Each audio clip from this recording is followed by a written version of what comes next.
Aku terlahir karenamu, untuk satu keinginanmu. Aku tercipta darimu, untuk satu tujuanmu. Izinkan aku bertanya padamu tentang apa maksud hidup ini. Ampuni aku telah lancang padamu, namun semua untuk hilangkan rasa raguku.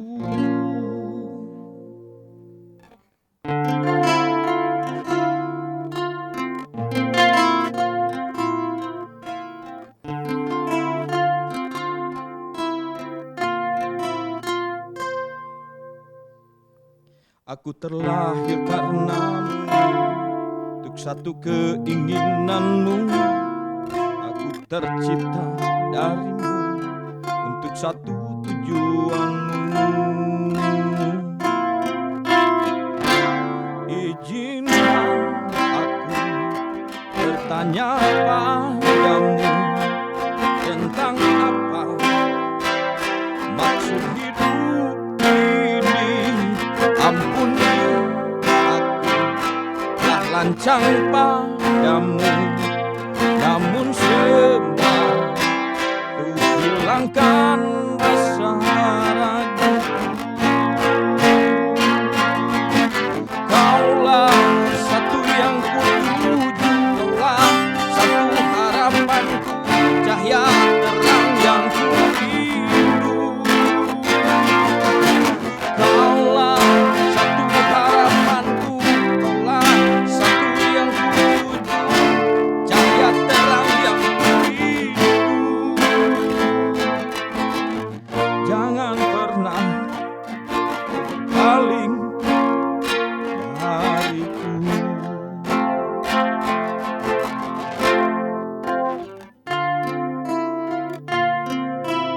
Oh,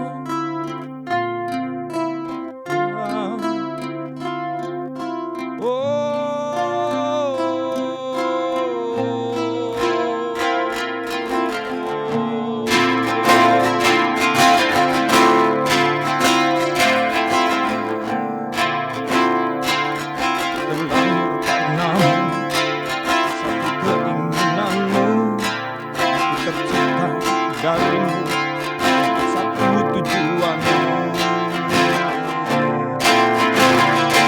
Izinkan aku bertanya padamu tentang apa maksud hidup ini. Ampuni aku telah lancang padamu, namun semua untuk hilangkan rasa raguku. Kaulah satu yang kutuju, kaulah satu harapanku, cahaya terang yang kurindu. Kaulah satu yang kutuju, kaulah satu harapanku, cahaya terang yang kurindu. Jangan pernah kau berpaling dariku. Berpaling dariku. Ya Allah.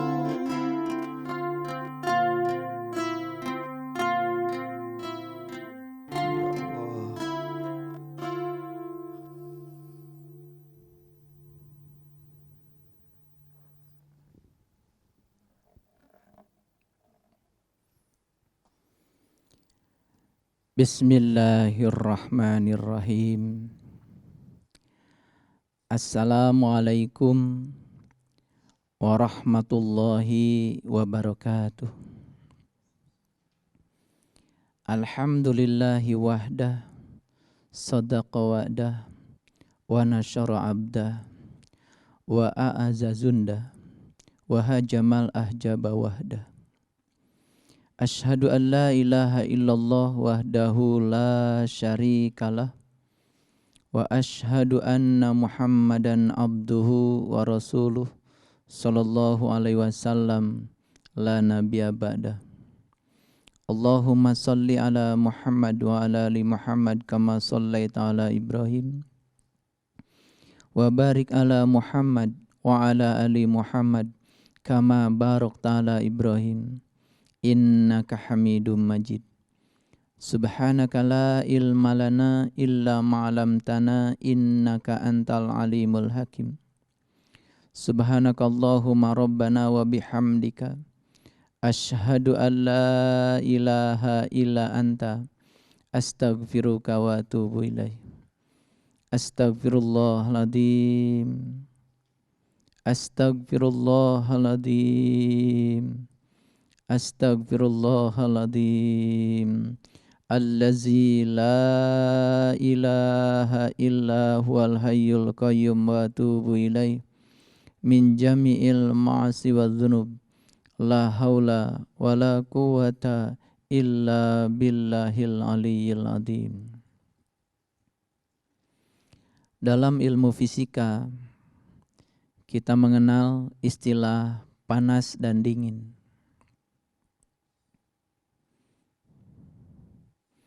Panas biasanya selalu memisahkan, sedangkan dingin biasanya selalu menyatukan.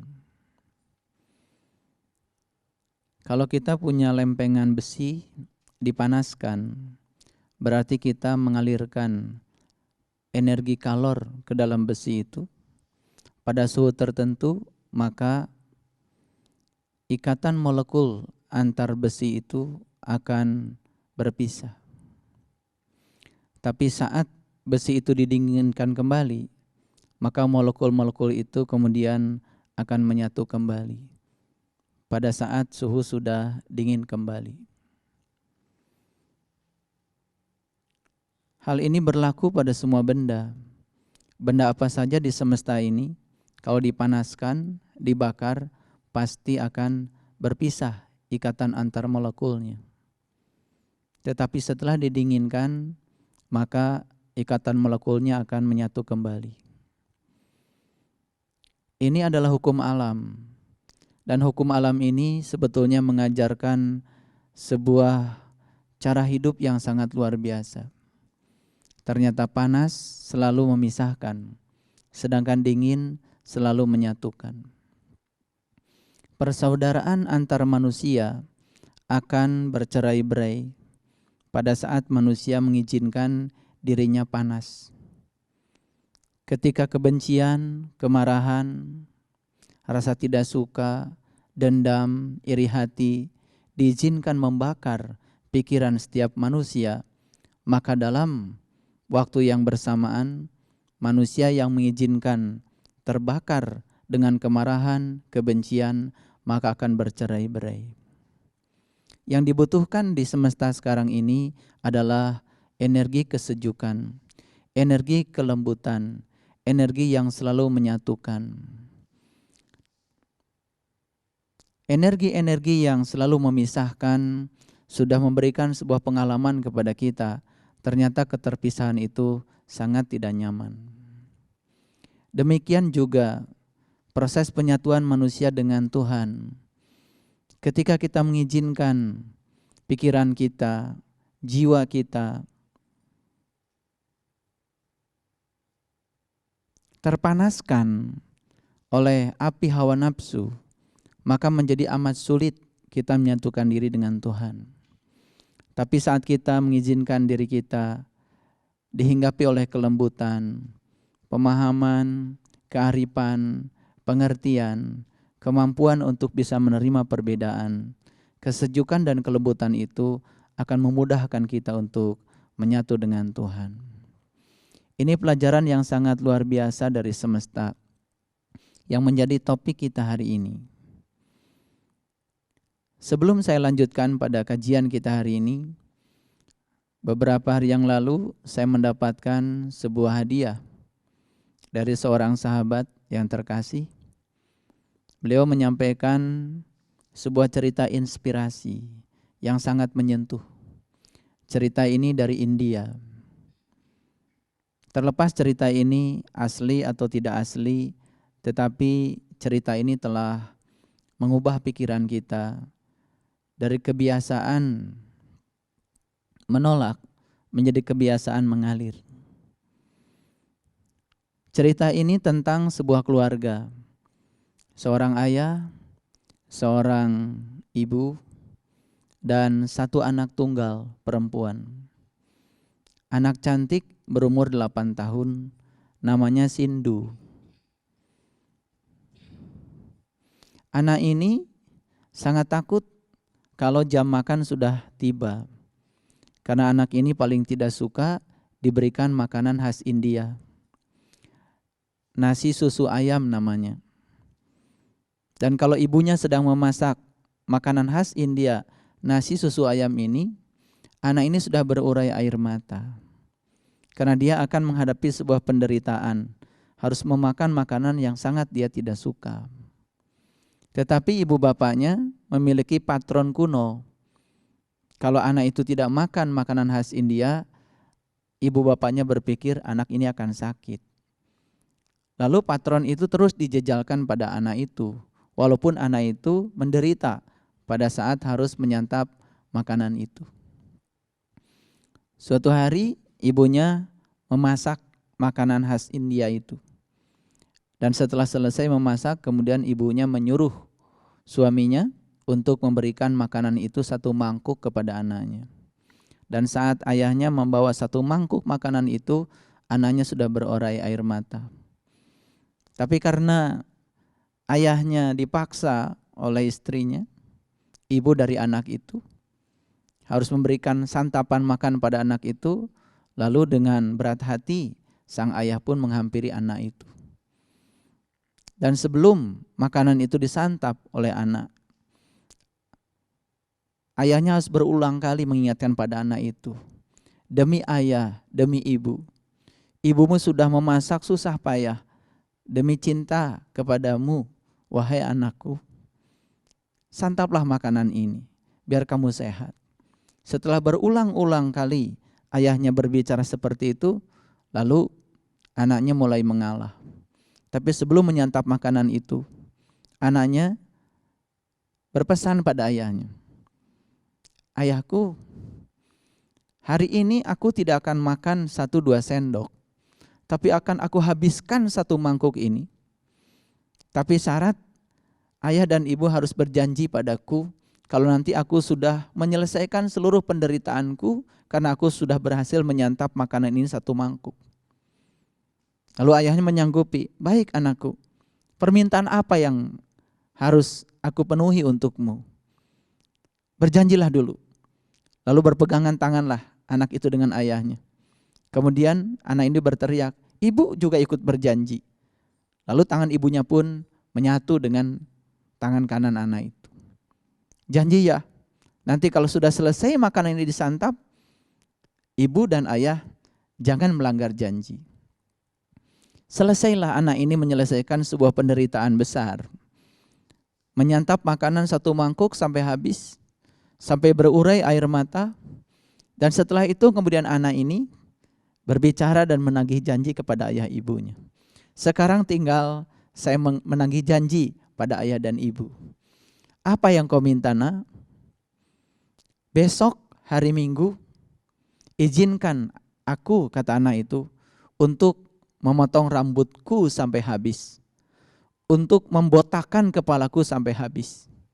Anak perempuan, cantik, satu-satunya, rambutnya yang ikal dan indah, dan saat itu diputuskan untuk dipotong habis alias botak. Tentu saja ayah dan ibunya berteriak, permintaan yang gila. Bagaimana mungkin ayah dan ibu mengizinkan rambutmu yang indah itu dipotong habis? Apa tidak ada lagi nak permohonan yang lain? Lalu anak itu kemudian memberikan nasihat pada ayah ibunya. Bukankah ayah dan ibu selama ini mengajarkan pelajaran tentang moral kepadaku? Bukankah ayah dan ibu selama ini mengajarkan tentang bagaimana harus menepati janji? Dan orang yang tidak menepati janji adalah orang yang tidak menghargai dirinya sendiri, bukan sekedar tidak menghargai orang lain.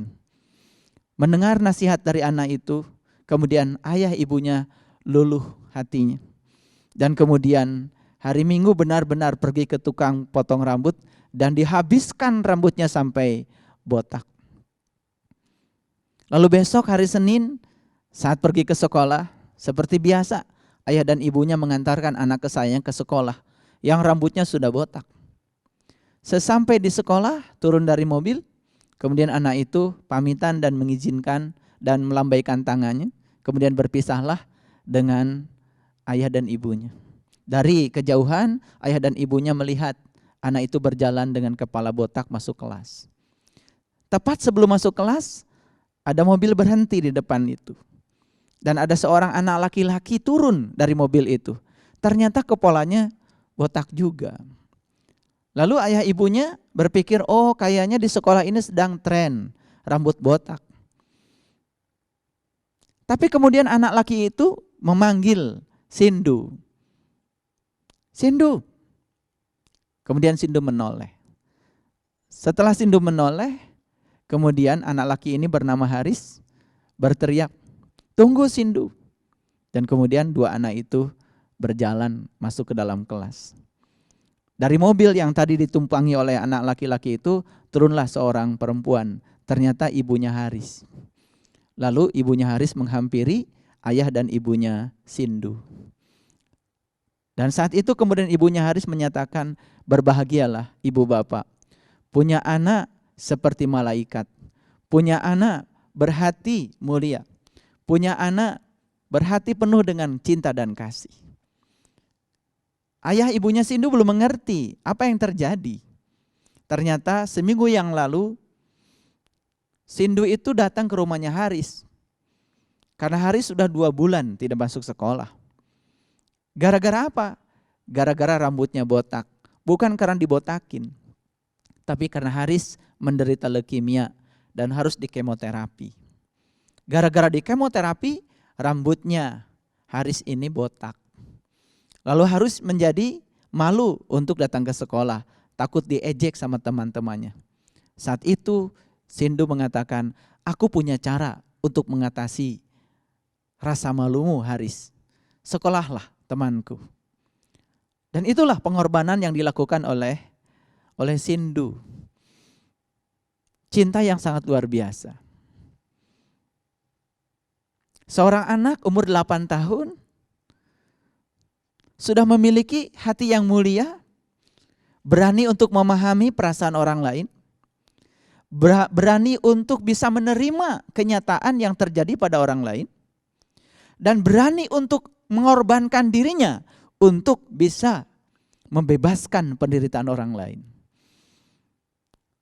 Ini yang saya sebut kenapa cerita ini sangat menyentuh. Dan menurut saya, ini adalah iman. Karena iman itu selalu membuahkan pelayanan. Dan iman itu harusnya selalu membuahkan kedamaian. Dan kalau orang mengaku diri sebagai orang yang beriman, harusnya seperti itu sikapnya. Harusnya seperti itu cinta dan kasihnya. Bukan sekedar kepada manusia, bahkan kepada semesta pun dia punya rasa cinta dan kasih. Coba kita renungkan. Kita bisa hidup bertahun-tahun di alam semesta ini. Lantaran apa yang menyebab jaminan kita hidup? Bukankah kita dijamin satu oleh tanah yang kita injak? Yang kedua kita dijamin oleh udara yang kita hirup. Yang ketiga dijamin oleh air yang setiap saat kita gunakan. Dan yang keempat dijamin oleh api, sumber kehidupan. Dan sumbernya api adalah matahari. Makanya jangan heran kalau kita perhatikan, api itu kalau dinyalakan selalu lidahnya ke atas. Karena dia selalu ingat kepada asal muasal dirinya. Dan asal muasalnya api, sumber utama api adalah sang matahari. Coba perhatikan air. Air juga tahu. Dia berasal dari laut, menguap ke udara, kemudian menjadi uap. Dan setelah jatuh ya pada suhu dan tekanan tertentu, kemudian mengembun dan jatuh menjadi air hujan, dan suatu saat dia akan kembali ke laut. Dan tidak ada air yang menuju tempat yang tinggi. Selalu saja air secara alami menuju ke tempat yang rendah. Karena apa? Itu sifat alamiahnya air, menuju ke tempat asalnya. Demikian juga udara. Demikian juga tanah. Mungkin sulit kita mengatakan tanah kembali ke tempat aslinya. Lihat saja diri kita. Bukankah tubuh kita ini terbangun dari unsur-unsur yang berasal dari tanah? Kalau kita belajar sistem periodik unsur, di alam semesta ini lebih ada 140 unsur kimiawi yang disebut dengan atom. Unsur pembentuk tubuh kita. Di alam semesta ada hidrogen, di sini ada hidrogen. Di alam semesta ada oksigen, di sini ada oksigen. Di alam semesta ada natrium, di sini ada natrium. Di alam semesta ada kalium, di sini ada kalium. Di alam semesta ada kalsium, di sini ada kalsium. Di alam semesta ada zinsum, di sini ada zinsum. Di alam semesta ada argentum, di sini ada argentum. Di alam semesta ada besi, ada ferum, di sini ada ferum. Di alam semesta ada timah, di sini ada timah. Unsur apa di semesta yang tiada dalam tubuh kita? Makanya tubuh kita ini adalah miniatur dari alam semesta. Percikan materi di alam semesta yang sangat besar, itu kemudian mewujud menjadi tubuh kita. Maka kita berani mengatakan bahwa sesungguhnya tubuh kita juga memiliki unsur-unsur yang dimiliki oleh alam semesta, terutama tanah. Jadi kalau tubuh ini berasal dari tanah, jangan heran kalau suatu saat ketika tubuh ini selesai digunakan oleh jiwa yang ada dalam tubuh, tubuh ini juga akan mengalir dan kembali kepada tanah. Semua akan kembali pada tempatnya masing-masing. Maka sudah saatnya kita berterima kasih. Pertama, berterima kasih pada tanah. Mungkin aneh kalau saya berbicara seperti ini. Tanah kita pijak, tapi tanah juga memberikan buah-buahan, memberikan rumput untuk hewan.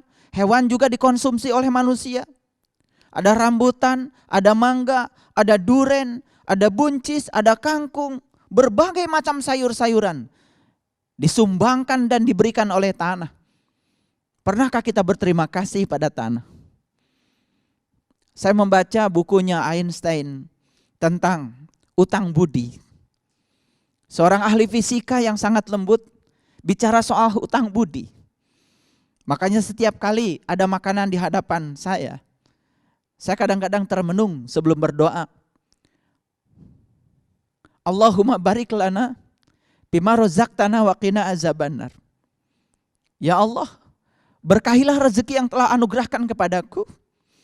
Saya tambahkan, jauhkan aku dari api neraka setelah memakan rezeki ini. Dan berikanlah keberkahan, kesehatan, dan kekuatan pada tubuhku. Agar energi yang sudah mengalir ke dalam tubuhku lewat makanan ini dapat digunakan olehku untuk mengantarkan jiwaku pulang kepadamu. Itu sering saya ungkapkan ketika saya makan. Tetapi sebelum membaca doa itu kadang-kadang suka termenung. Kalau kita lihat satu piring nasi. Siapa yang menghadirkan satu piring nasi ke hadapan kita? Mungkin kalau kita pikirkan, siapa yang menanam padinya? Siapa yang menebar benih padinya? Siapa yang mengontrol air agar benih padi itu tumbuh? Siapa yang mengontrol air agar padi itu terus tumbuh sehingga saatnya panen bisa memberikan hasil panen kepada kita?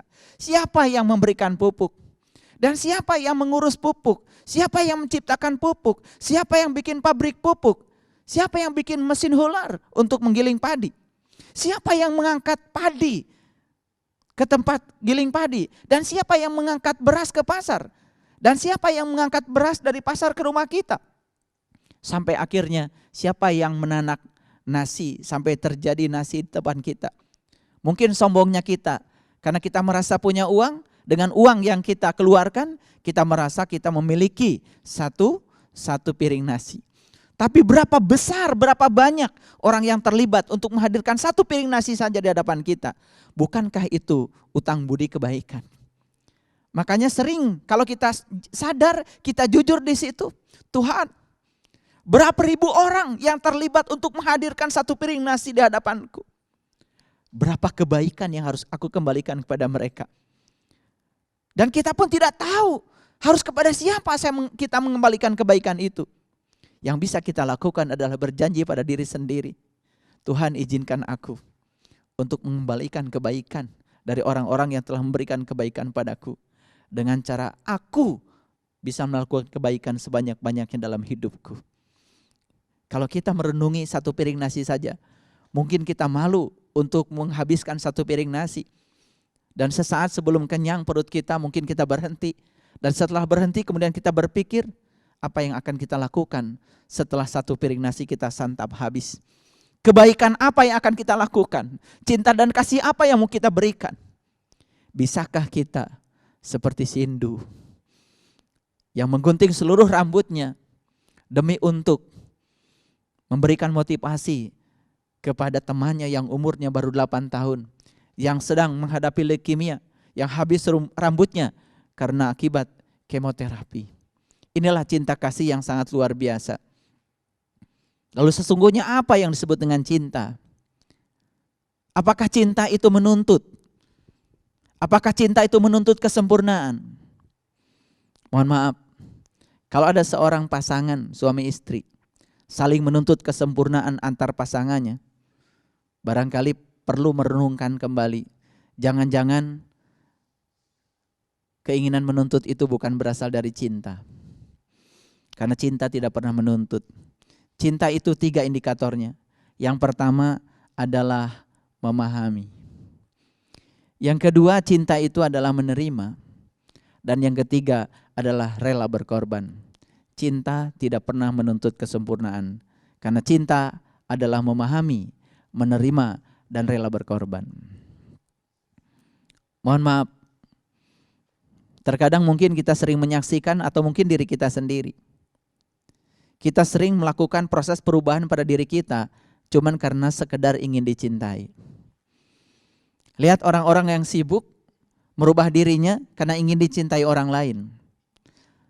Lihat orang-orang yang selalu mengubah dirinya karena akibat orang lain. Mungkin lelah dalam kehidupannya. Berbeda dengan orang yang terus-menerus menjadi dirinya sendiri. Maka tugas kita dalam hidup bukan melakukan perubahan atas nama orang lain. Harusnya melakukan perubahan atas nama diri kita sendiri. Untuk menjadi diri kita sendiri. Mungkin kita malu ya. Kalau kita melihat perilaku rusa di hutan. Rusa itu punya tanduk yang runcing. Panjang-panjang lagi tanduknya. Lalu di hutan juga ada harimau. Harimau itu punya taring 2. Dan taringnya harimau itu cuma 2. Dan taringnya harimau tidak sepanjang tanduknya rusa. Tapi apa yang terjadi? Tidak pernah ada rusa makan harimau. Selalu saja harimau makan rusa. Coba perhatikan ya. Kalau rusa itu habis dikejar oleh harimau, kemudian tidak tertangkap oleh harimau. Rusa itu asalnya sedang makan rumput asik, kemudian tiba-tiba ada harimau. Saat harimau datang, rusa lari. Begitu harimau tidak berhasil menangkapnya, rusa itu akan kembali ke tempat tadi, dengan santainya dia makan rumput. Sesaat rusa bisa melupakan masa lalunya, padahal dia hampir saja terjebak dalam kematian, dikejar oleh harimau. Manusia kadang-kadang susah ya untuk lari dari masa lalu, bahkan sering hidup di masa lalu. Bahkan hari ini hidup seakan-akan dia hidup di masa lalu. Sulit ya melepaskan cengkraman dari masa lalu. Kembali pada rusa yang tadi. Mungkin saja ya, kalau ditanya rusa ini kita nasehatin, rusa, kamu ini kok baik banget. Kan tandukmu itu lebih panjang dari taring harimau. Kenapa tidak saat harimau itu kemudian mengejar kalian, kok kalian lari? Bukan kalian diam saja dan lawan itu harimau. Karena tandukmu lebih kuat daripada taringnya harimau. Ini berpikir fisik ya. Tidak pernah ada rusa dikejar harimau diam dan kemudian bertarung dengan harimau. Tidak pernah ada. Kita tidak pernah menyaksikan kejadian yang seperti itu. Yang terjadi setiap rusa dikejar oleh harimau, pasti dia lari. Kesimpulannya apa? Kayaknya rusa ini tahu diri. tahu diri. Dia hanya ingin menjadi dirinya sendiri saja. Kemudian tidak ingin mengubah menjadi harimau. Harimau jahat, rusa lari. Ada yang jahat malah lari. Biasanya kalau kita ada yang jahat kan kita juga jahat. Biasanya kita melawan jahat dengan kejahatan, kan kita juga jadi jahat. Kayaknya pelajaran dari rusa ini luar biasa. Pelajaran mengalah. Walaupun akhirnya harus tertangkap oleh harimau, mungkin rusa akan mengatakan pada dirinya, aku diciptakan Tuhan memang untuk menjadi makanan harimau. Hukum alamnya seperti itu. Mungkin dia mengerti bahasa Tuhan. Dan cara dia menyembahkan diri kepada Tuhan, sembahyang dia kepada Tuhan, ya dengan cara mengorbankan dirinya untuk dimakan ya binatang-binatang pemakan daging. Mungkin juga termasuk manusia. Dan kalau ini cerita ini dilanjutkan jadi panjang. Tapi intinya sebetulnya adalah ya menjadi diri sendiri itu ternyata penting. Kita jangan terus-menerus melakukan sebuah perubahan pada diri kita karena ingin dicintai oleh orang lain. Cintai saja diri kita sendiri. Maka perubahan pada diri kita sendiri, oleh diri kita sendiri, untuk diri kita sendiri, dan perubahan itu akan permanen. Dan kita tidak akan lelah karena kita sedang menjadi diri kita sendiri. Baik, sekarang cinta kasih itu dari mana kok bisa muncul? Pada anak usia 8 tahun kok bisa punya cinta kasih yang semacam itu? Tapi banyak orang yang sudah bertahun-tahun dalam kehidupan di dunia ini, mohon maaf ya, sudah belajar agama bertahun-tahun barangkali, sudah begitu banyak ya punya komunitas spiritual, tetapi kok cinta kasih tidak berkembang? Rasa kemanusiaan tidak berkembang. Kenapa rasa kemanusiaan ini tidak berkembang? Ada apa sesungguhnya? Apa yang salah dengan kita? Proses pendidikan apa yang salah dengan diri kita? Berulang kali saya mengatakan, indikator iman yang disampaikan oleh para leluhur kita, termasuk Nabi Muhammad Rasulullah SAW, iman selalu saja dinyatakan dalam bahasa kepedulian. Tidaklah disebut orang yang beriman jika tetangganya tidak nyaman dengan lidahnya. Tidaklah disebut orang yang beriman jika tetangganya lapar sementara dia tidur nyenyak karena banyak sekali ya makanan yang dia santap karena perutnya kekenyangan. Indikator iman itu dalam bahasa pelayanan, dalam bahasa kepedulian, dalam bahasa cinta kasih yang dirasakan oleh banyak orang. Lalu kenapa ya kasih sayang yang sedemikian luar biasanya ini kok tidak berkembang, tidak keluar? Menyitir Quran surat Al-A'raf ayat yang ke-29. Allah berfirman seperti ini. Qul amara rabbi bil qisti. Katakanlah, Tuhanku menyuruh kamu berbuat adil. Bil qisti. Nah, definisi adil dalam bahasa hidup dengan definisi adil dalam bahasa Al-Quran yang saya temukan ternyata ada perbedaan yang sangat mencolok. Banyak orang yang mencari keadilan di tempat di mana katanya di situ ada keadilan. Biasanya di pengadilan. Tapi pada saat yang bersamaan banyak juga orang yang kecewa karena dia tidak bisa menemukan keadilan. Terkadang yang namanya keadilan bagi manusia ketika dia bisa mendapatkan harapan-harapan dia. Walaupun mungkin ada orang lain yang merasa diperlakukan tidak adil, bagi dia adalah keadilan. Maka keadilan di dunia ini terkadang diperjualbelikan. Jadi jangan heran kalau keadilan itu diperjualbelikan, karena definisi keadilan adalah saat di mana seseorang bisa mendapatkan yang dia inginkan. Itu yang disebut dengan keadilan. Tapi adil dalam bahasa Tuhan, adil dalam bahasa agama, dalam bahasa kitab suci, yang saya temukan ternyata agak berbeda. Walaupun nanti ya implementasinya mungkin bisa mendobrak ya keadilan yang saya sebutkan tadi, yang diperjualbelikan.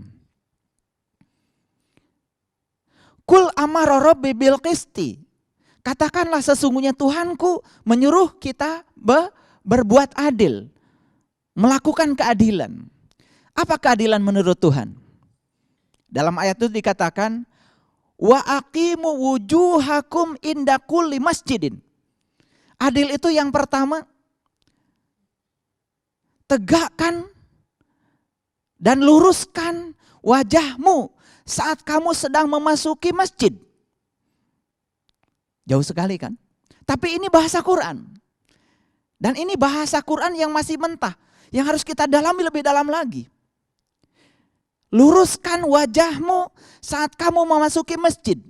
Wa aqimu wujuhakum inda kulli masjidin. Itu yang pertama, keadilan versi Tuhan, versi Allah. Lalu keadilan yang kedua kata Allah, wad'uhu muhlisina lahuddin. Undanglah aku dengan keikhlasan saat engkau sedang memasuki alam din. Mohon maaf, din dalam ayat ini tidak saya terjemahkan secara letterlek sebagai agama. Karena di Quran itu banyak sekali kata din, ya. Tetapi banyak sekali juga yang menerjemahkan tidak selalu konsisten. Din diterjemahkan sebagai agama. Maliki yaumiddin. Ya, mohon maaf ya. Di terjemahan yang beredar itu artinya yang menguasai hari pembalasan. Padahal di situ ada kata din. Tapi di ayat lain ada kata-kata inna din. Nah, din diterjemahkan agama. Di Quran surat Al-A'raf ayat 29, muhlisina lahuddin. Bahkan diterjemahkan harus ikhlas saat menyembahnya. Nah, itu menurut saya ya inkonsistensi dalam bahasa kamus. Tapi dalam bahasa gramatikal dari konteks kalimat mungkin juga itu adalah benar. Terkadang satu istilah tidak bisa dipahami secara kamus, secara leksikal. Kadang-kadang satu istilah harus dilihat dari konteks kalimat yang disebut dengan konteks gramatikal. Makanya belajar bahasa tidak cukup dalam bahasa leksikal, tapi harus menggunakan bahasa konteks yang disebut dengan bahasa gramatikal. Saya mengartikan din ya sebagai sebuah kondisi spiritual. Saya mengartikan din sebagai sebuah puncaknya spiritual. Maliki yaumiddin, dia yang menguasai puncaknya spiritual. Dia yang menguasai puncaknya kesadaran. Makanya ketika kita memasuki alam spiritual, puncaknya kesadaran, berserah diri saja kepada dia. Karena dia yang menguasai alam itu. Apapun yang dikasih dia, terima saja. Karena dia akan memperkenalkan dirinya kepada kita sesuai dengan porsi dan ruang yang disediakan oleh kita. Itulah hebatnya Allah. Allah yang tanpa batas selalu mengenalkan diri dengan cara yang tanpa batas kepada sejumlah manusia yang tanpa batas. Jadi kalau ada orang yang mengatakan aku sudah sampai kepada Allah, berarti dia sedang membatasi Allah. Padahal kata-kata sudah sampai sebetulnya spektrumnya masih sangat luas. Setinggi apapun tingkatan para rasul, para nabi, yang namanya Sidrah al-Muntaha, puncak kesadaran, itu tidak bisa dibatasi oleh sebuah titik. Tidak ada limitasinya. Masih tak terbatas, karena Allah tak terbatas. Itu sebabnya cinta kepada Allah tak terbatas. Kehadiran Allah pada diri setiap orang juga tak terbatas. Walam yakul lahu kufuwan ahad, tidak pernah serupa. Itu sebabnya pengalaman spiritual itu sangat luas spektrumnya dan sangat beragam. Dan hanya orang sombong yang mengatakan aku sudah sampai. Tidak ada orang yang sudah sampai. Yang ada adalah orang yang sudah menapaki jalan spiritual. Di dimensi mana dia? Tidak tahu kita. Karena spektrumnya begitu luas tanpa batas. Apa yang disebut dengan keadilan? Ternyata keadilan itu yang pertama, hadapkan wajahmu saat kamu sedang memasuki masjid. Ini kalau dipahami dalam bahasa letter, dalam bahasa biasa kan bahaya. Saat menghadapi masjid, luruskan wajah, kan nabrak-nabrak kita. Ini kan bahasa simbolik. Apa itu masjid? Masjid itu bahasa lainnya adalah Baitullah. Baitullah adalah rumahnya Allah. Apa yang harus menjadi pusat perhatian kita saat memasuki masjid? Mohon maaf ya, dalam tradisi Islam, setiap masjid itu dikatakan belum sempurna kalau belum ada menaranya. Dan menara belum sempurna kalau belum ada bulan bintangnya. Tapi hati-hati, jangan ketika kita sudah menemukan bulan bintang di masjid yang kita bangun, di atas menara, lalu kita merasa sudah sampai. Karena itu simbolik. Simbolik dari apa? Masjid adalah simbolik dari rumah Tuhan. Dan simboliknya rumah Tuhan adalah bulan bintang. Apa itu bulan? Bulan itu sesuatu yang bercahaya. Apa itu bintang? Bintang sesuatu yang bercahaya. Apa sumbernya bulan? Sumbernya cahaya bulan. Kan matahari. Saat kita berbicara sumbernya cahaya adalah bulan, pasti kita akan merujuk pada matahari. Karena bulan hanya memantulkan sinar dari matahari. Jadi sumbernya adalah matahari. Makanya matahari dikelompokkan menjadi bintang. Itu sebabnya di Quran ada surat yang khusus cerita tentang perjalanan Nabi Muhammad saat Isra Mi'raj, yaitu Quran surat An-Najm. Kalau saya bacakan ayatnya luar biasa. Wan najmi idha hawa, demi bintang ketika mati, demi bintang ketika tenggelam. Dan ternyata secara saintifik dari ilmu astronomi, bintang yang mati itu bintang yang meluruh dari massa menjadi energi. Dan setiap massa meluruh menjadi energi, karena massa itu berasal dari energi, dia pasti akan mengeluarkan energi. Kalau kita lihat dari ilmu alam, ilmu fisika, ternyata massa itu sebetulnya adalah energi yang memampat. Jadi ketika massa itu kemudian hancur, massa itu meluruh, maka massa akan kembali menjadi energi. Maka setiap ada massa yang meluruh menjadi energi, pasti akan meradiasikan gelombang elektromagnetik yang disebut dengan cahaya. Ternyata bintang mati adalah materi yang kemudian berubah menjadi energi. Itu yang dikemukakan oleh Einstein dengan rumus energi sama dengan massa dikalikan cahaya. Dan cahaya di situ yang dimaksud adalah kecepatannya. Energi sama dengan massa dikalikan kecepatan cahaya, yang disebut dengan cahaya kuadrat. Kalau kita punya materi 1 gram, itu 10 pangkat min 3 kilogram. Kalau dikalikan 3 kali 10 pangkat 8 dikuadratkan, berapa juta joule 1 gram massa yang bisa dirubah menjadi energi. Kalau dilibatkan kecepatan cahaya dikuadratkan. Makanya setiap massa pasti dalamnya adalah energi. Karena massa adalah energi yang memampat. Ketika massa meluruh, maka dia akan meradiasikan energi. Jadi jangan heran kalau gambar bintang mati yang dikemukakan oleh NASA ternyata bukan bintang yang gelap gulita, tapi bintang yang bercahaya.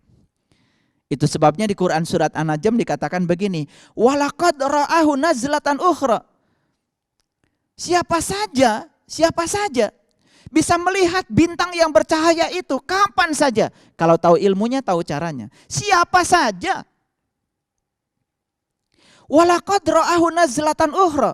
Dan sesungguhnya siapa saja bisa melihat itu kapan saja, di mana saja. Kalau tahu ilmunya, tahu caranya. Jadi kalau kita melihat bintang di alam semesta, ya, baranang bintangnya, bertebaran di malam hari, mungkin kita merasa ada perasaan sedih, ada perasaan gembira saat kita melihat bintang yang banyak di malam hari ketika menampakkan dirinya kepada kita. Jangan heran, sesungguhnya itu adalah kerinduan. Karena mungkin kita pernah menyaksikan adegan itu, bintang yang bertebaran itu di kehidupan kita di masa lalu. Mungkin pada saat kita masih wujudnya ruh, saat kita belum ditiupkan ke sini, mungkin kita pernah menyaksikan itu. Makanya ketika kita melihat bintang banyak sekali di langit, di malam hari, mungkin ada perasaan bahagia, sedih, rindu, ada perasaan yang gak karu-karuan di sini. Itu kerinduan jiwa sebetulnya, kerinduan jiwa. Karena mungkin ini pernah kita saksikan, tapi di mana ya? Lupa-lupa ingat kita. Mungkin kita pernah menyaksikannya di alam sana sebelum kita dilahirkan ke sini. Makanya saat kita di alam sana kan kita ditanya, alastu birabbikum, apakah aku ini Tuhanmu? Dan kita menjawab, qalu bala syahidna, ya, aku menyaksikan. Dan ilmunya apa yang sudah kita saksikan, kan harusnya kita harus bisa mengingatnya. Karena dengan menyaksikan pasti kita mengingatnya. Oleh karena itu bagaimana mungkin kita bisa mengingat Allah dalam sholat kalau kita belum menyempurnakan syahadat kita. Karena syahadat bukan sekedar ucapan di mulut. Syahadat itu bukan hafalan, tapi syahadat adalah pengalaman spiritual. Barangkali saya mengingatkan, disinilah kita. Kenapa syahadat kita tidak menimbulkan cinta kasih? Kenapa syahadat kita tidak menggetarkan? Barangkali syahadat kita cuma ucapan di mulut yang diulang ribuan kali berulang-ulang sampai mulut kita berbusa, tetapi tidak ada dampak kepada batin dan jiwa kita. Barangkali disitulah kita harus belajar bagaimana menyempurnakan syahadat sebagai sebuah pengalaman, bukan syahadat sebagai sebuah filosofi, apalagi syahadat sebagai sebuah ucapan dan bacaan. Karena itu tidak akan menyentuh jiwa kita. Walaqad ra'ahu nazlatan ukhra inda sidratil muntaha indaha jannatul ma'wa id yagsha sidrati ma yagsha. Ini kutipan dari Quran surat An-Najm. Dan sesungguhnya siapa saja bisa melihat itu kapan saja, di mana saja.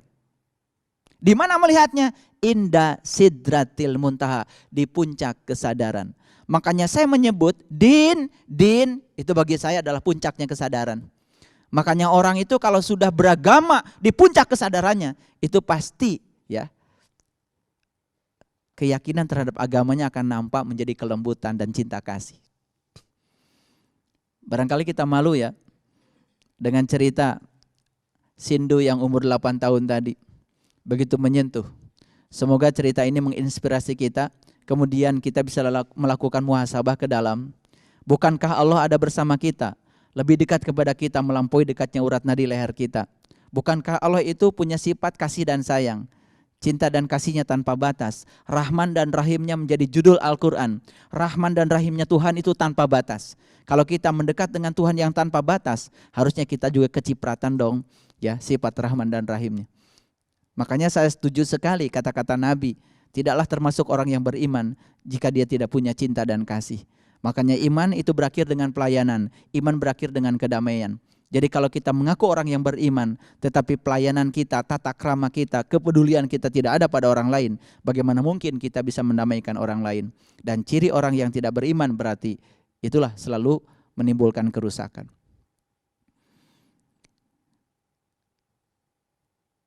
Jadi kembali lagi kepada tadi, kenapa tidak muncul ya sifat cinta kasih dalam diri ini? Di mana letak kesalahannya? Saya berulang kali mengatakan, bagaimana mungkin kita bisa merasakan air kalau kita hanya cerita air? Karena merasakan air, kita harus bersentuhan dengan air. Bagaimana mungkin kita bisa merasakan api kalau kita hanya melihat api dari kejauhan dan menceritakan api? Karena untuk merasakan api harus bersentuhan dengan api. Bagaimana mungkin kita merasakan asinnya garam kalau kita hanya menceritakan garam, tidak pernah menceburkan diri untuk bersentuhan dengan asinnya garam, dan lain-lain. Rasa hanya akan berpindah kepada kita saat kita bersentuhan dengan pemilik rasa. Sekali lagi, rasa hanya akan bersentuhan, akan menjadi milik kita saat kita bersentuhan dengan pemilik rasa. Jadi kalau pemilik cinta kasih adalah Allah, maka rasa cinta kasih akan menjadi milik kita. Kalau kita menyatu, melebur bersama Dia. Nah, bagaimana caranya? Inilah yang kadang-kadang ya banyak diucapkan oleh orang yang sedang melakukan proses pencarian. Harus melebur, harus menyatu, harus melebur, harus menyatu. Tapi bagaimana caranya? Disitulah perlu kita bimbingan pada orang yang benar-benar tahu. Bimbingan dari orang yang benar-benar sudah mengenal. Surat Al-Kafirun dimulai dengan pernyataan yang sangat luar biasa. Apa itu? Qul. Qul. Katakan. Siapa yang disuruh berkata? Qul. Siapa yang disuruh berkata? Ya ayyuhal kafirun. Qul, katakanlah, ya wahai al-kafirun. Mohon maaf ya, supaya tidak terasa keras, maka kata kafirun tidak saya terjemahkan kafir. Karena kalau kafirun diterjemahkan kafir itu dua-duanya masih bahasa Arab. Maka saya terjemahkan ke dalam bahasa Indonesia supaya terasa lembut. Karena kafir, cover itu artinya tertutup. Makanya sungguh tidak adil kalau ada orang yang berbeda keyakinan, kita justifikasi dan kita hakimi dengan kata-kata itu. Makanya saling mengkafirkan karena berbeda keyakinan, itu panas. Dan panas selalu akan menghancurkan. Panas selalu akan memberikan indikasi perpisahan. Supaya dingin, makanya saya tidak akan berbicara yang panas-panas. Supaya dingin, makanya suhu diturunkan. Makanya kata kafir dalam bahasa Quran ini saya terjemahkan langsung ke dalam bahasa Indonesia. Artinya tertutup. Makanya kalau kita belajar bahasa Arab ya, petani dalam bahasa Arab disebutnya kafaro. Dulu saya tanya guru ngaji saya, kenapa Ustadz kok petani disebut kafaro? Emang petani kafir kan gitu? Pertanyaan saya waktu kecil. Bukan, kata Ustadz saya. Petani itu kan kerjanya menyembunyikan biji-bijian. Bikin lubang kan gitu. Setelah itu biji-bijian ditabur. Setelah itu kan ditutup. Saat menutup itu namanya mengcover. mengcover, menutup. Makanya petani disebut kafaro. Dalam bahasa Arab, kabut tahu kabut? Kabut juga disebut kafaro. Kok kabut namanya kafaro? Subhanallah. Kan kabut itu kerjanya suka menghalangi matahari. Matahari bersinar, begitu ada kabut kan jadi gelap gulita, betul? Tidak sampai ke rumah kita sinarnya. Walaupun masih bisa menembus, tapi karena indeks bias kabut itu terlalu rapat, terkadang cahaya yang datang ke rumah kita kan tidak secerah kalau tidak ada kabut. Terhalang. Makanya penghalang. Ada yang menutup. Makanya kabut disebut juga kafaro. Jadi sebetulnya yang disebut dengan kafirun itu adalah orang-orang yang menghalangi dirinya, ya, sehingga sinar matahari itu tidak sampai pada dirinya, ilmu tidak sampai pada dirinya, cahaya tidak sampai pada dirinya. Yang lucu adalah kadang kita sendiri begitu melekatkan atribut pada diri kita, merasa paling bisa, merasa paling soleh, merasa paling kiai, merasa paling ulama. Makanya banyak kan kita sering menggunakan atribut. Dan kita paling suka dengan atribut-atribut itu. Hati-hati. Atribut itu kata Imam Al-Ghazali pada titik tertentu bisa menyembunyikan ketidaktahuan kita. Kita itu tidak tahu tapi disembunyikan oleh atribut yang kita pakai. Lalu kita menyangka kita tahu padahal kita tidak tahu. Atribut itu menyembunyikan ketidaktahuan kita. Makanya kita tidak mau belajar. Dan menurut bahasa Quran itu sudah termasuk kategori tertutup. Kan dia sedang menutup diri. Nah diri-diri yang tertutup ini kan ditutupnya oleh ego, keakuan, merasa pintar, merasa bisa, merasa yang paling dalam segala hal. Sehingga lebih banyak untuk didengar daripada mendengar. Makanya kalau kita belajar dari tubuh kita, coba kita belajar tubuh kita. Mulut satu bukan? Tapi mata dua. Telinga dua. Pernah gak kita merenung? Tanya sama diri kita sendiri, tanya sama Allah pencipta kita. Allah, ya Allah Tuhanku, yang maha sempurna penciptaannya, dia al-musawwir. Tanya, kenapa engkau anugerahkan telinga dua? Kenapa engkau anugerahkan kepadaku mata dua? Dan kenapa engkau anugerahkan kepadaku satu mulut? Kan kita disuruh untuk lebih banyak melihat, lebih banyak mendengar daripada bicara. Makanya ada kata-kata bijaksana, katanya diam itu emas. Makanya kalau istri minta emas, biasanya suami diam.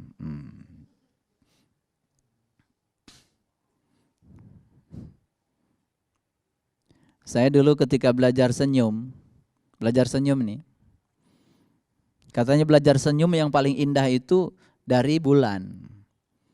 Coba kalau kita lihat bulan lagi purnama dengan bulan lagi sabit kan sama indahnya.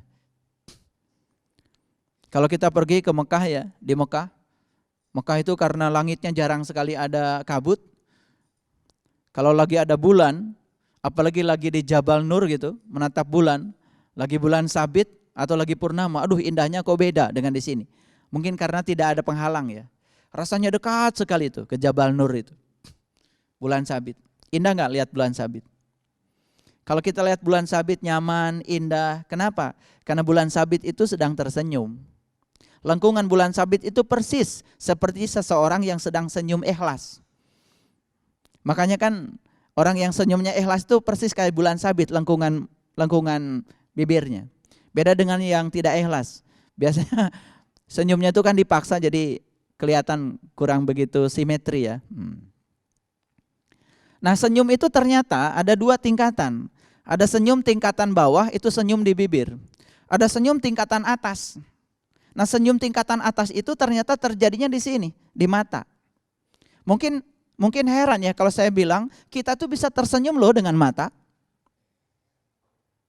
Gimana caranya Pak? Loh, saat kita menatap dengan penuh persahabatan, tidak ada kecurigaan, dengan penuh perhatian, dengan penuh cinta kasih, memadukan mata dengan hati yang penuh cinta kasih, yang keluar itu adalah vibrasi.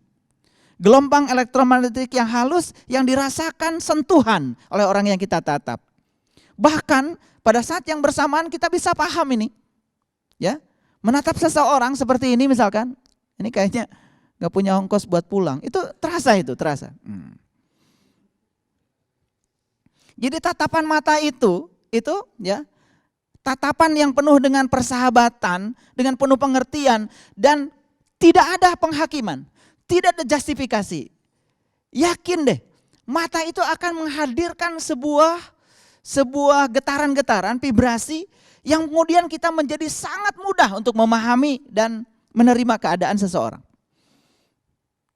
Beda kan dengan mata yang penuh kecurigaan, penghakiman. Nah kebanyakan kan mata yang seperti itu, kalau di tingkat itu matanya masih penuh kecurigaan dan penghakiman, saya yakin untuk senyum di bibir pun berat itu. Berat. Makanya lihat spiritual seseorang itu gak usah berapa ribu rakaat satu malam tahajudnya. Lihat saja senyumnya. Kalau senyum sudah naik ke mata, itu sudah jadi vibrasi, itu sudah luar biasa. Makanya tatapan yang penuh dengan persahabatan biasanya juga menimbulkan persahabatan yang sangat luar biasa. Baik, kembali lagi pada ayat yang tadi. Qul ya ayyuhal kafirun. Katakanlah, hai orang-orang yang tertutup. Ini yang dihaikan siapa? Semua yang tertutup. Yang merasa benar sendiri, yang merasa hebat sendiri, yang merasa sudah sampai pada Tuhan, yang merasa sudah tahu Tuhan, yang sudah merasa paling ma'rifatullah, yang merasa sudah paling mengenal, itu yang dihaikan. Kalau gitu jumlah manusia yang dihaikan di ayat ini banyak apa sedikit? Banyak. Dan lucunya kalau kita merasa hebat sendiri, seakan-akan kita tidak dihaikan loh. Jangan-jangan ini hai buat kita juga, karena kita masih tertutup. Tertutup untuk menerima nasihat orang lain, tertutup untuk menerima perbedaan, tertutup untuk menerima pendapat dari orang lain. Biasanya kan orang yang egonya tinggi, itu tertutup, apalagi merasa paling benar. Pernah suatu saat saya berdiskusi dengan seseorang, mohon maaf ya, ini egonya ego tinggi nih, karena merasa paling pintar. Sederhana pertanyaan saya, menurut Anda Allah itu jauh apa dekat? Jawabannya, dekat sekali. Bahkan Allah lebih dekat daripada urat leher kita. Yes, pintar dia tahu ayatnya. Pertanyaan saya berikutnya, rumah Allah di mana?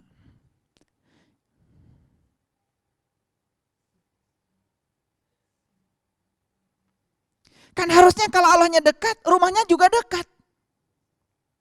Bagaimana dengan yang di Mekah? Itu juga rumah Allah. Itu dimensi syariat namanya. Makanya ada dimensi syariat, dimensi hakikat, dimensi thariqat, dimensi ma'rifat. Disitulah ada tingkatan-tingkatan. Makanya kalau kita baru mengetahui dimensi syariat, jangan dulu merasa puas. Ada dimensi lain, dimensi thariqat, dimensi hakikat, dimensi ma'rifat. Bahkan dimensi syariat, ada syariatnya syariat, ada syariatnya thariqat, ada syariatnya hakikat, ada syariatnya ma'rifat. Dalam dimensi ma'rifat juga seperti itu. Ada dimensi ma'rifatnya syariat, ada ma'rifatnya thariqat, ada ma'rifatnya hakikat, ada ma'rifatnya ma'rifat. Luar biasa itu spektrumnya. Allah dekat. Lebih dekat daripada urat nadi leher kita kata Quran. Begitu ditanya rumahnya di mana? Bingung. Kan harusnya walaupun tidak tahu kalau Allahnya dekat kan rumahnya dekat juga. Kan itu memudahkan kita kalau terbuka. Tapi karena sudah tertutup sulit. Walaupun itu pandangan dari Quran sulit. Itu namanya miskonsepsi. Orang yang mengalami miskonsepsi karena ada kesalahan memahami konsep, sekalipun sudah dijejali pada dia, ya ajaran-ajaran yang benar tetap aja sulit untuk hilang. Ibaratnya seperti ini. Kalau ada kucing masuk ke rumah kita, masuk ke kamar. Oh ternyata kucing itu tidur di bawah ranjang tempat tidur kita. Ternyata kucing itu mohon maaf mengeluarkan kotoran. Saya tanya bau enggak? Bau. Gimana cara menghilangkan bau kotorannya? Yang pertama, diambil dong kotorannya. Jijik-jijik juga harus diambil kan? Betul enggak? Kucingnya udah enggak ada nih. Yang pertama kan kucingnya tentu saja dipindahkan dulu.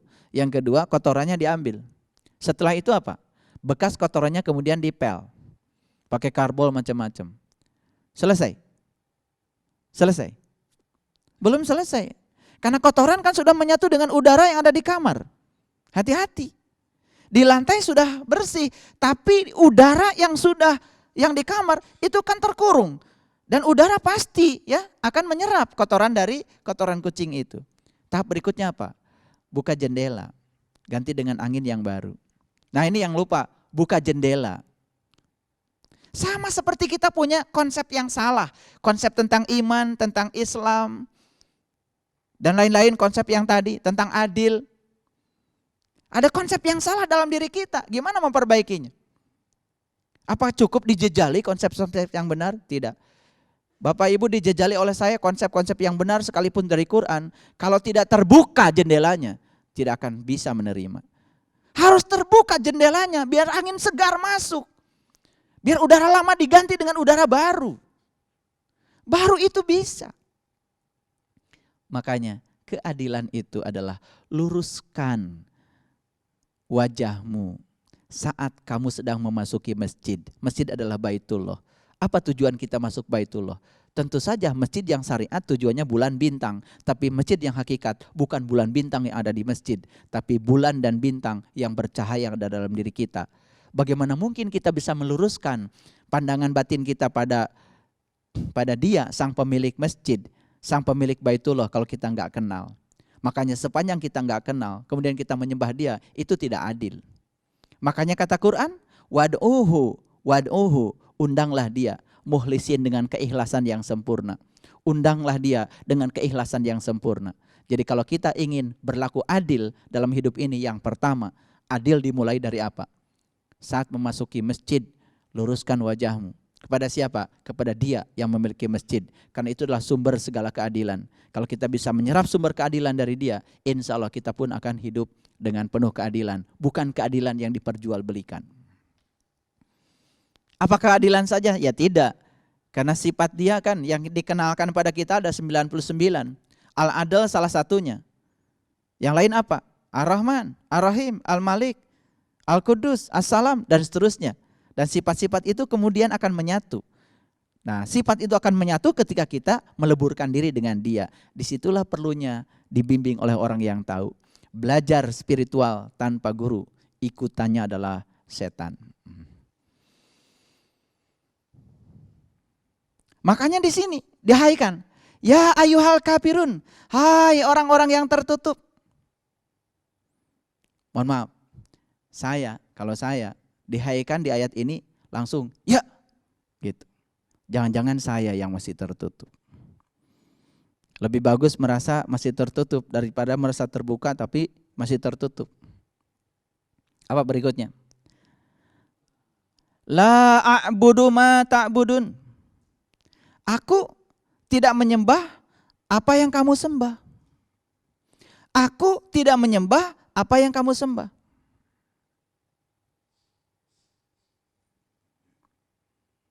Siapa yang mengatakan aku tidak menyembah apa yang kamu sembah? Ini orang yang tertutup. Jadi kalau di ruangan ini ada dua orang, satu tertutup, satu terbuka. Kan pasti ya, kalau ditanya secara luar, yang tertutup kalau ditanya siapa yang kau sembah? Tuhan. Yang terbuka ditanya siapa yang kau sembah? Tuhan. Dalam bahasa luar, jawabannya sama, Tuhan. Terserah menyebut Tuhan dengan cara apa, silahkan. Karena Tuhan juga tidak marah disebut dengan panggilan apapun. Cuman kita kan suka ribut.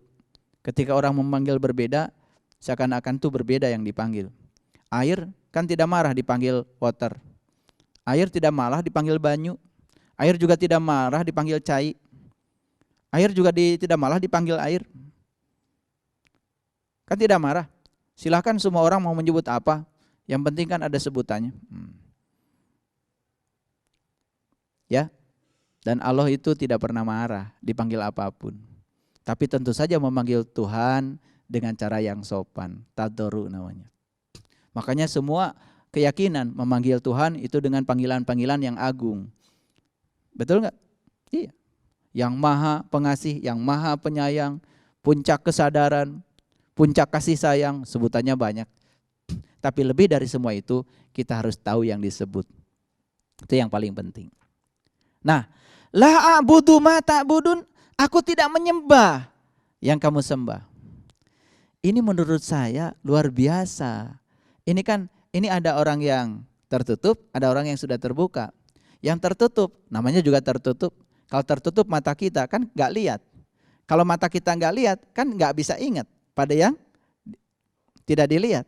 Sesuatu yang tidak dilihat pasti tidak bisa diingat. Karena sesuatu yang bisa diingat pasti yang bisa dilihat.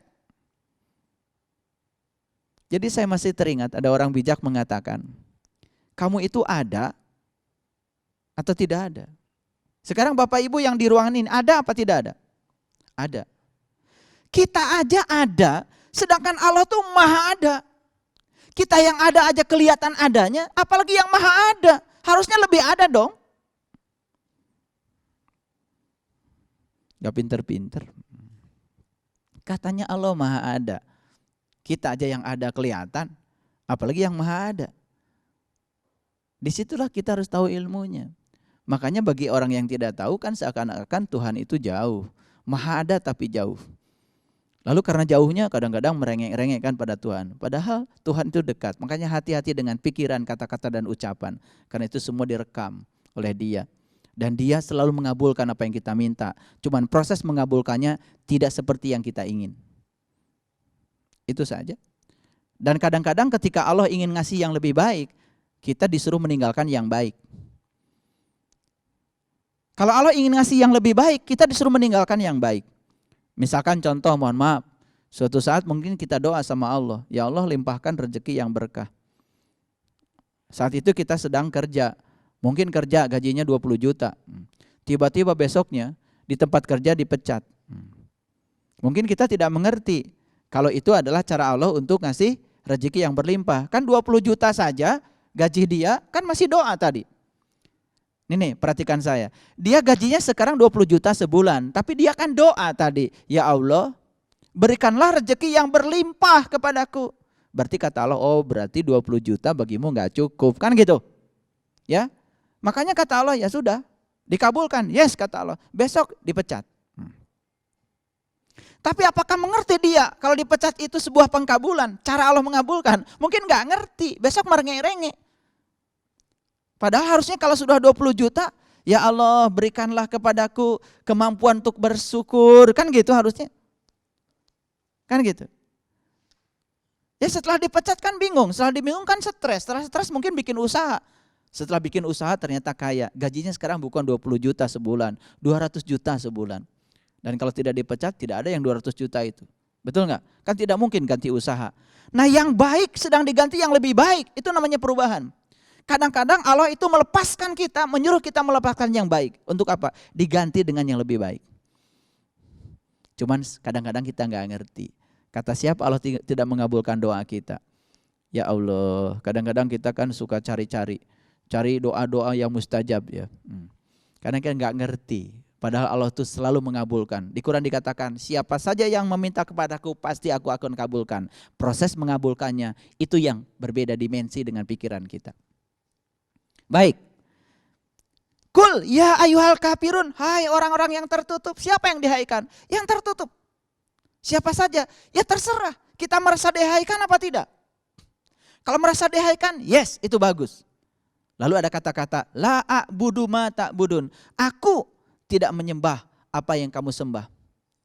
Jadi kalau aku ini belum menyembah yang kamu sembah, itu gara-gara aku masih tertutup. Harusnya aku menyembah yang kamu sembah. Kan gitu. Berikutnya apa? Wala antum abiduna ma'abud. Dan kamu bukan penyembah yang aku sembah. Aku tidak menyembah yang kamu sembah. Kamu juga bukan penyembah yang aku sembah. Berarti masih ada perbedaan dong. Menyebut Tuhan yang sama, tetapi kenyataan yang disembah lain-lain. Oke, sekarang saya tanya. Ada orang keluar dari rumah ibadah. 1000 orang deh. Tanya masing-masing, siapa yang kalian sembah tadi? Pasti jawabannya Tuhan. Betul? Tapi kalau ditanya, yang kamu ingat tadi ketika di rumah sembahyang, di tempat ibadah apa? Mungkin ada yang ingat perhiasan. Betul nggak? Ada yang ingat jahitan. Ada yang ingat piring berantakan. Ada yang ingat, kan macam-macam. Padahal di Quran dikatakan, apa yang kamu ingat, itulah yang kamu sembah.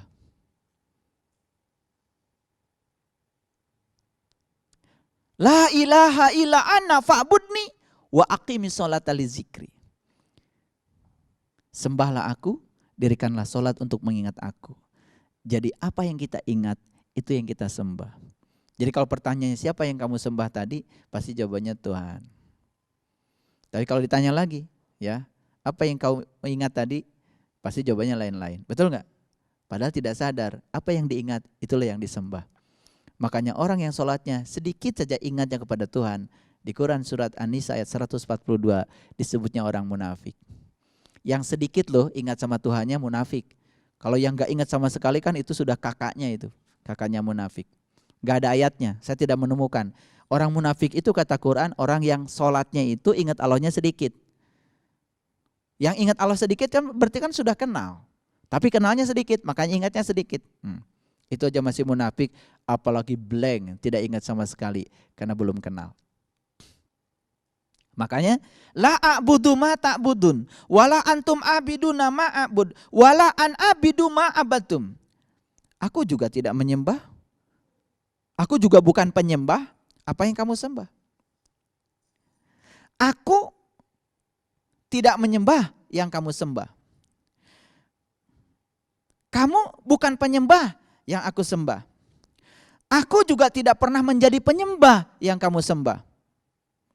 Dan kamu tidak pernah menjadi penyembah yang aku sembah. Lalu berikutnya apa? Berikutnya apa? Lakum dinukum waliyadin. Kalau ditanya, apa sih agamamu? Pasti sama nama agamanya. Betul nggak? Kalau ditanya, siapa yang kamu sembah? Pasti sama nama Tuhannya. Tapi begitu masuk ke dalamnya, siapa yang kamu ingat ketika kamu sedang sembahyang? Mulai lain-lain.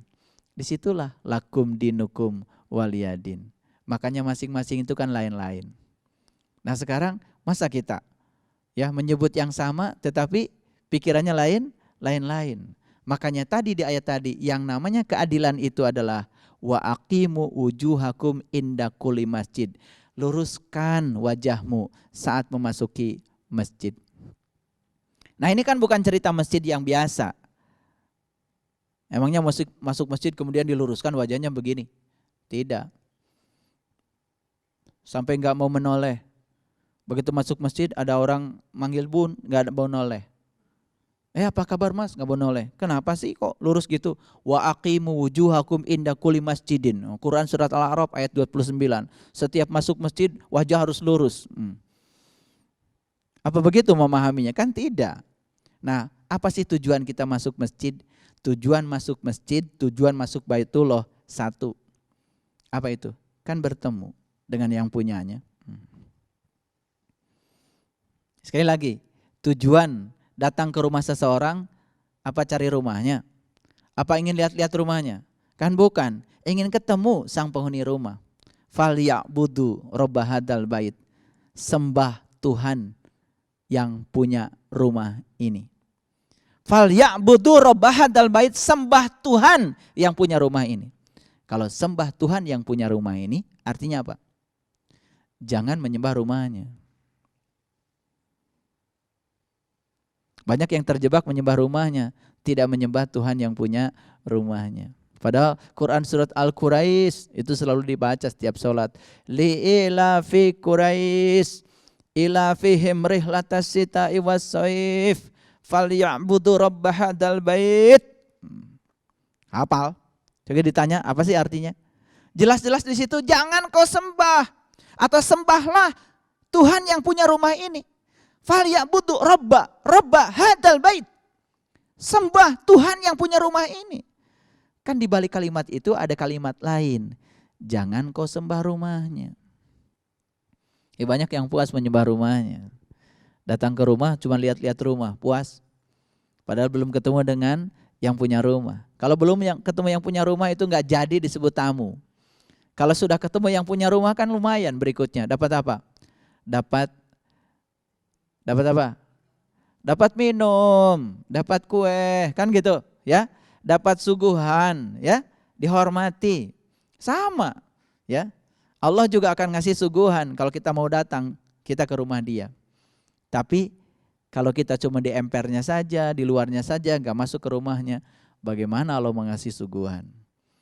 Nah, pertanyaannya, kenapa kok kita tidak mewarisi sifat cinta kasih itu? Jangan-jangan selama ini kita dengan dia masih ada hijab yang membuat kita terpisah. Kenapa? Masih tertutup.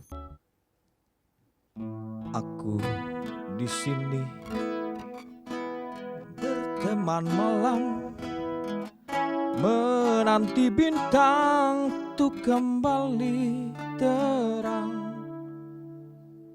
Terkadang samar, namun sejukan jiwaku yang hampa. Oh, waktu berlalu bersama angin, perlahan ingatkanku kepadanya, tutur sabdanya, sentuhkan rasa pada kalbu yang terdalam. Oh, kaulah pelita kalbu yang terangi jiwa, laksana permata tetapkan ku jaga. Izinkan ku untuk bersama denganmu, walau hanya sejenak, ku pasti bahagia. Ku pasti bahagia, ku pasti bahagia, ku pasti bahagia. Kerinduan datang menyelinap ke dalam sukma.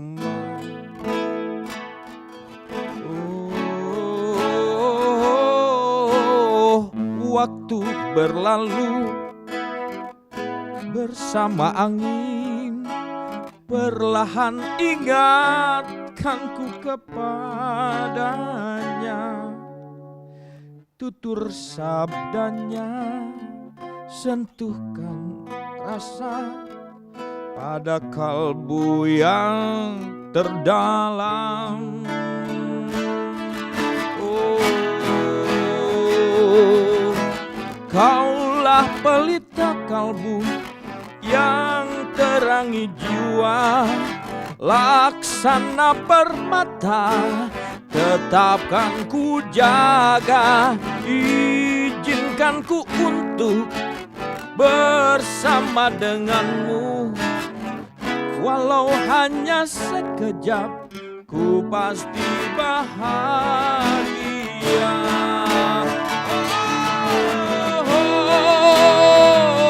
Oh, kaulah pelita kalbu yang terangi jiwa, laksana permata tetapkan ku jaga. Izinkan ku untuk bersama denganmu, walau hanya sekejap, ku pasti bahagia. Ku pasti bahagia, ku pasti bahagia. Engkaulah permata kalbuku, engkaulah permata kalbuku.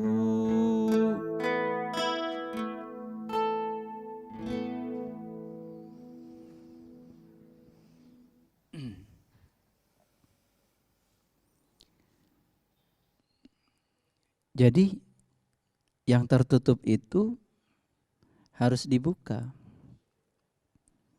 Bagaimana cara membukanya? Ini banyak sekali kesalahan-kesalahan pemahaman. Padahal di Quran surat Al-Baqarah ayat yang ke-6 itu sudah jelas-jelas di situ diungkapkan oleh Allah. Innal ladzina kafaru sawaun alaihim a andartahum am lam tungdirhum la yu'minun. Sesungguhnya orang-orang yang tertutup sama saja bagi mereka. Dikasih ceramah, tidak dikasih ceramah apalagi tidak akan terbuka. Sesungguhnya orang-orang yang tertutup sama saja bagi mereka. Dijejali apapun ya, pengertian-pengertian tidak akan membuat dia jadi terbuka. Jadi kalau begitu ada makna lain dari ayat ini. Ternyata ceramah seperti ini tidak akan mungkin bisa membuat yang tertutup menjadi terbuka. Ada pintu yang tertutup.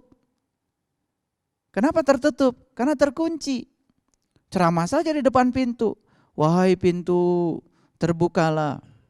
Wahai kunci, terbukalah. Terus aja dikasih ceramah. Terbuka enggak pintu? Jadi artinya ayat ini menyatakan bahwa ceramah, nasihat yang semacam ini tidak akan pernah bisa membuat kolbu yang tertutup menjadi terbuka. Karena ceramah semacam ini hanya bisa membuka pikiran yang terbuka.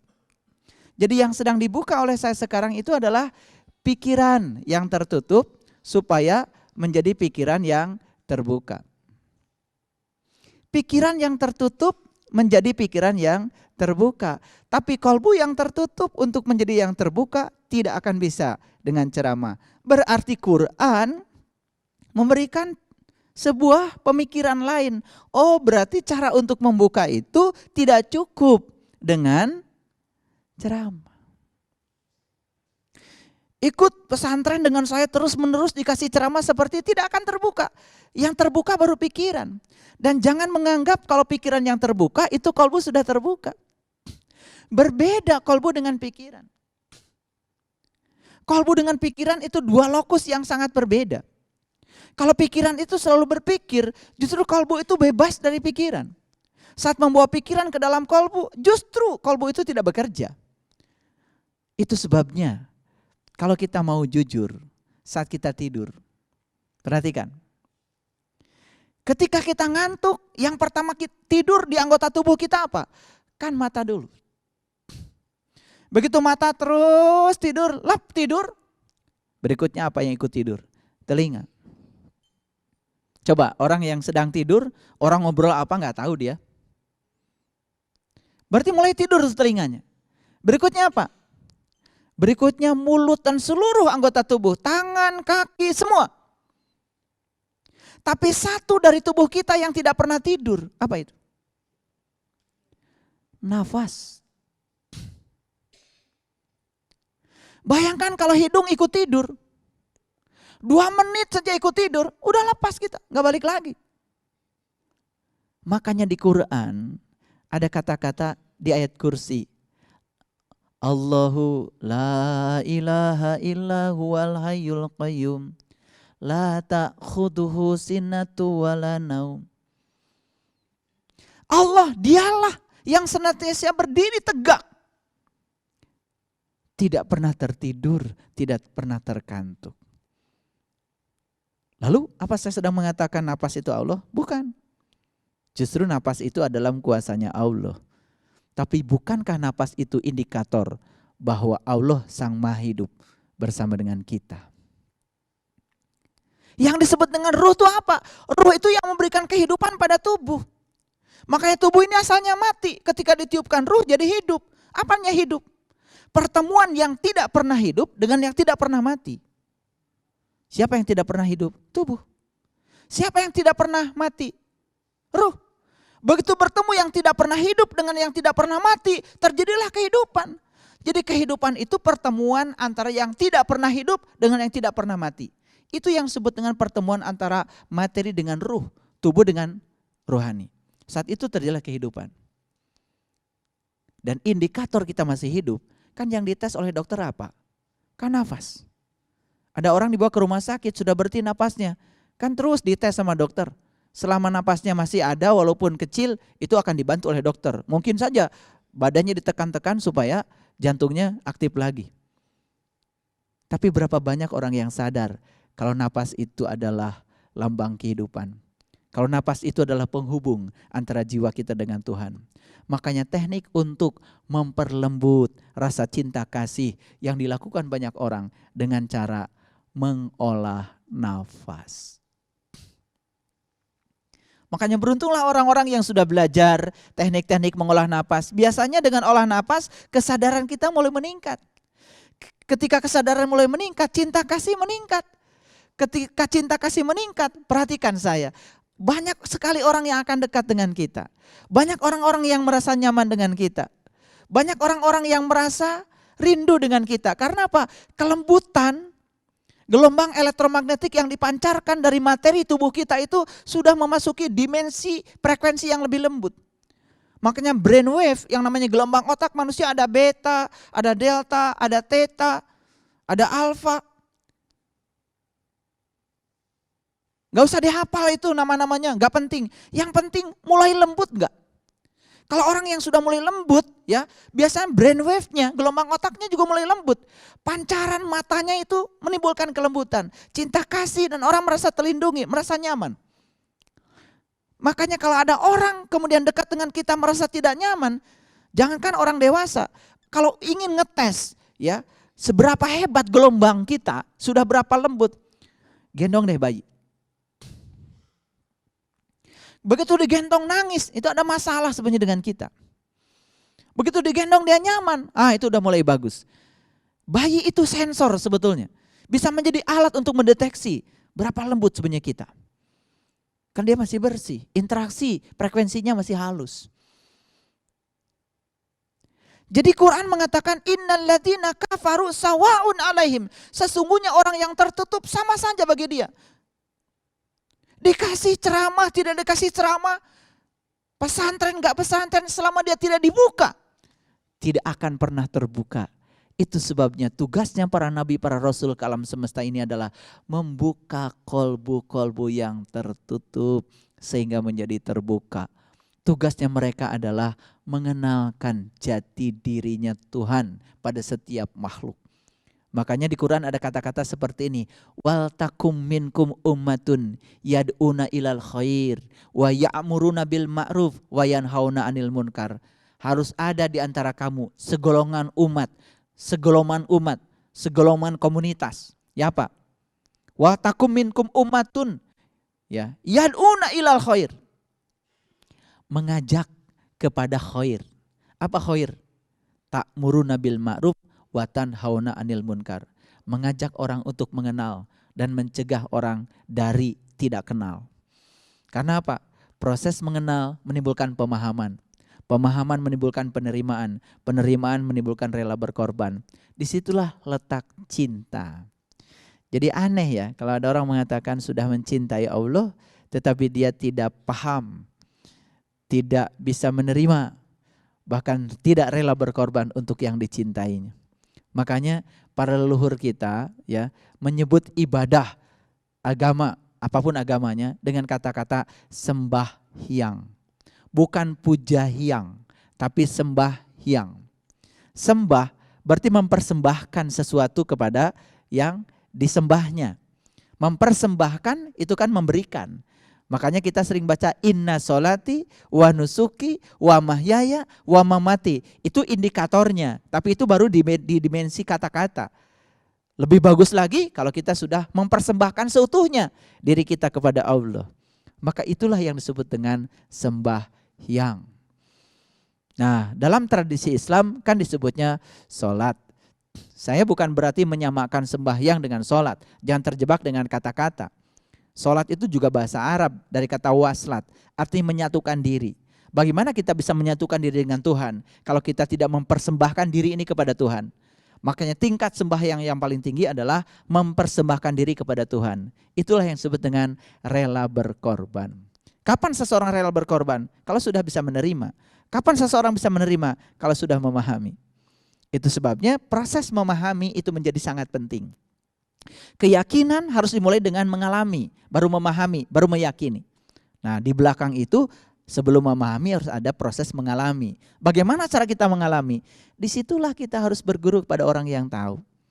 Makanya di Quran dikatakan mayyahdillahu fala mudhillalah wa mayyudlil falan tajidalahu waliya mursidan. Barang siapa yang dikehendaki Allah mendapatkan petunjuk, pasti dia akan mendapatkan petunjuk jalan. Dari siapa? Dari orang yang bisa menunjukkan jalan. Dan barang siapa yang tidak dikehendaki Allah dapat petunjuk, sampai mati juga tidak akan mendapatkan petunjuk. Lalu kenapa ada orang yang tidak mendapatkan petunjuk? Apakah dikehendaki oleh Allah tidak mendapatkan petunjuk? Bukan, dikehendaki oleh dirinya sendiri. Karena apa? Dia menutup diri. Nah, oleh karena itu dengan penjelasan ini, mari kita berhenti mengkafir-kafirkan orang lain karena perbedaan keyakinan. Karena siapa jadi yang tertutup adalah diri kita sendiri. Karena apa? Biasanya kalau orang tertutup, seperti gelas yang tertutup. Ini gelas tertutup. Kalau gelas tertutup, bisa nggak saya tambah dengan air dari gelas lain? Tidak bisa. Orang yang tertutup tidak mungkin bertambah ilmunya. Bagaimana dia bisa ditambah ilmu? Oh, dia tertutup. Dia tidak mungkin ya bertambah ilmunya karena tidak membuka diri. Makanya syarat untuk bisa diisi kan harus membuka diri. Nah, ketika dia menutup diri, sesungguhnya itulah orang-orang yang tertutup. Maka dihaikan, hai merasa seakan-akan kamu sudah terbuka. Siapa tahu Tuhan yang kamu sembah bukan Tuhan yang menciptakan kamu, tapi Tuhan ciptaan kamu sendiri. Kalau gitu banyak gak orang yang pada mencipta Tuhan? Banyak. Mencipta Tuhan berdasarkan persepsinya. Akibatnya apa? Yang disembah bukan Tuhan yang menciptakan dia. Yang disembah adalah Tuhan ciptaan dia sendiri. Itulah kajian kita di hari yang penuh berkah ini. Semoga memberikan berkah untuk kita semua. Dan semoga kesadaran kita terus meningkat. Dan kita terus belajar untuk muhasabah pada diri kita sendiri. Berhenti menganggap diri lebih hebat daripada orang lain. Karena dengan seperti itulah ilmu akan berhenti mengalir pada diri kita. Jadilah orang yang rendah hati, karena kerendahan hati adalah bakat untuk ditinggikan. Lewat kerendahan hati, ilmu-ilmu sejati akan mengalir. Sehingga ketertutupan kita pun insya Allah akan berubah menjadi terbuka. Walaupun terbuka baru sedikit, kalau jendela sudah terbuka, insya Allah angin segar masuk, sinar matahari mulai mencapai tubuh dan jiwa kita. Shadaqallahul adzim. Barakallahu li wa lakum. Assalamualaikum warahmatullahi wabarakatuh.